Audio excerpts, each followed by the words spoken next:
semuanya, nama aku Desi dan selamat datang di kupu-kupu.com lifestyle dan entertainment, di mana biasanya aku akan ngomongin seputar health, wealth, and style. Nah, hari ini rencananya aku mau ngomongin seputar ikan forel atau kalau di sini biasa disebut sebagai ikan trout. Nah, ikan ini merupakan satu family sama ikan salmon. Jadi dia itu ikan dari air tawar yang suka atau lebih nyaman berada di suhu yang sangat dingin, karena kalau air yang dingin itu kan berarti dia mengandung lebih banyak oksigen.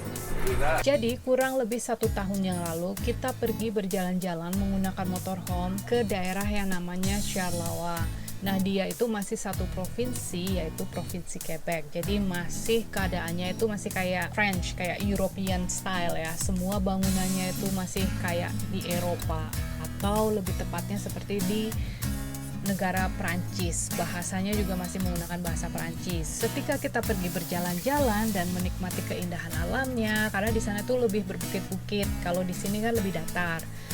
Jadi tadi jalannya naik ke atas tinggi banget dan kita harus pelan-pelan karena bisnya berat kan.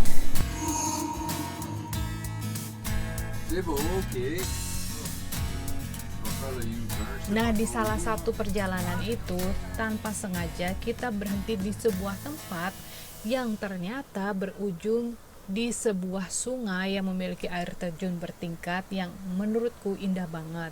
Nah, tempat ini juga tidak banyak dikunjungi orang, alias nggak ada siapapun di sekitar itu. Kemudian bapaknya anak-anak memutuskan untuk pergi memancing. Nah, di saat itulah kita memancing yang namanya ikan trout. Terus aku masaknya sederhana aja sih, cuma pakai butter, garam, sama black pepper. Apa ya black pepper bahasa Indonesianya? So different, daddy. So fresh, so yummy, so good. Dan ternyata rasanya itu enak banget. Aku belum pernah makan ikan seenak itu ya. Jadi dia itu nggak amis, terus dia itu rasanya kayak lebih kayak antara sushi, ikan mentah, tapi dia mateng. Nah, dari sana terus aku bilang sama bapaknya anak-anak, aku mau tiap hari makan seperti ini. Kemudian bapaknya anak-anak menciptakan sebuah kebun di dalam rumah buat aku, yang di bawahnya itu diisi dengan ikan trout. Jadi dibilangnya itu aquaponik ya.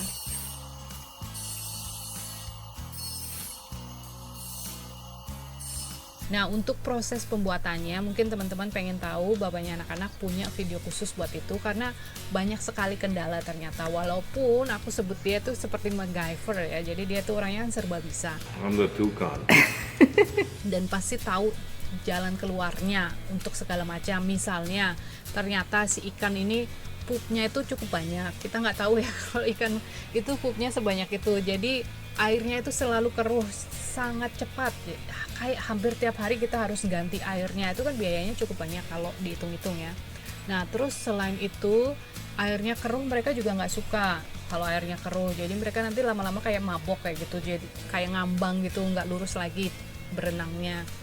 Nah, terus akhirnya bapaknya anak-anak bikin sistem yang gimana caranya bisa nyaring dari pupnya si ikan itu. Terus nggak cuma berhenti di sana, dia juga koleksi emulsionnya atau dari pupnya si ikan itu ya. Jadi kan bisa digunakan untuk pupuk kan, pupuk yang sangat bagus. Biasanya kan orang jual-jual fish emulsion, istilahnya kayak gitu, atau seaweed lah. Itu bagus lah intinya, pokoknya buat tanaman. Nah, dari sana juga dia juga menciptakan sistem, pokoknya canggih deh. Aku nggak terlalu ngerti ya kalau disuruh menjelaskan di sini.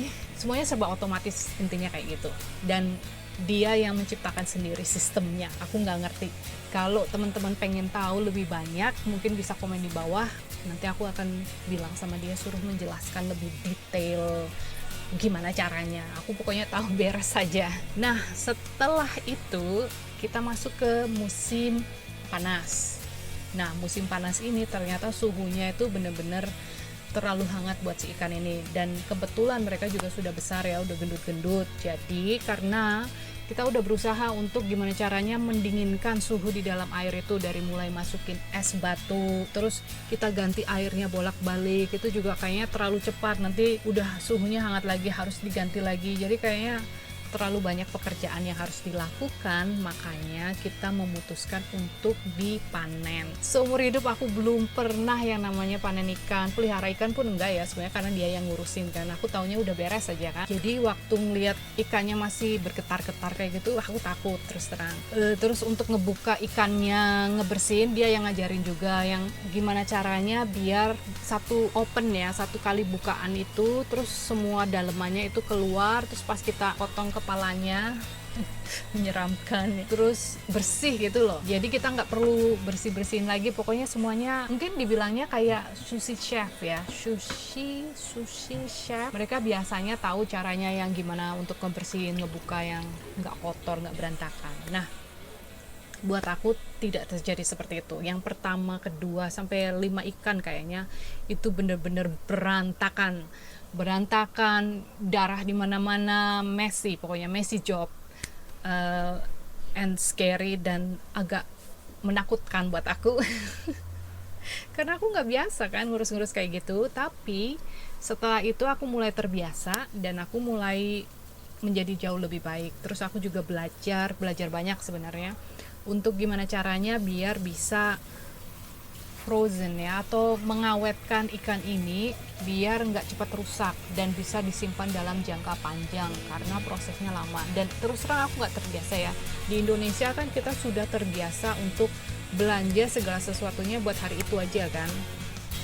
Aku ingat mamaku tuh selalu pergi ke pasar tiap hari. Nah, setelah aku tinggal di luar, ini aku banyak belajar, karena di sini kita nggak pergi belanja setiap hari ya. Mungkin masih ada sih orang-orang yang seperti itu. Tapi buat kita itu pergi belanjanya bisa 3 bulan sekali atau 1 bulan sekali. Nah, untuk keperluan sehari-hari kayak sayur mayur, itu kita punya sendiri kan. Kita punya kebun sendiri untuk sayur sama buah yang kita makan setiap hari. Nah, untuk telur atau daging, kita nggak terlalu banyak makan daging. Kita makan ikan masih, jadi itulah kenapa kita bisa lifestyle-nya seperti itu. Kita nggak terlalu sering belanja, intinya kayak gitu. Nah, terus ikannya ini aku masak, karena di sini itu ternyata jeroan ikan, terus kepala ikan itu dibuang ya. Mereka nggak mau makan seperti itu. Anyway guys, aku harap suka dengan videonya. Jangan lupa like videonya. Dan sampai ketemu di video selanjutnya. Bye for now.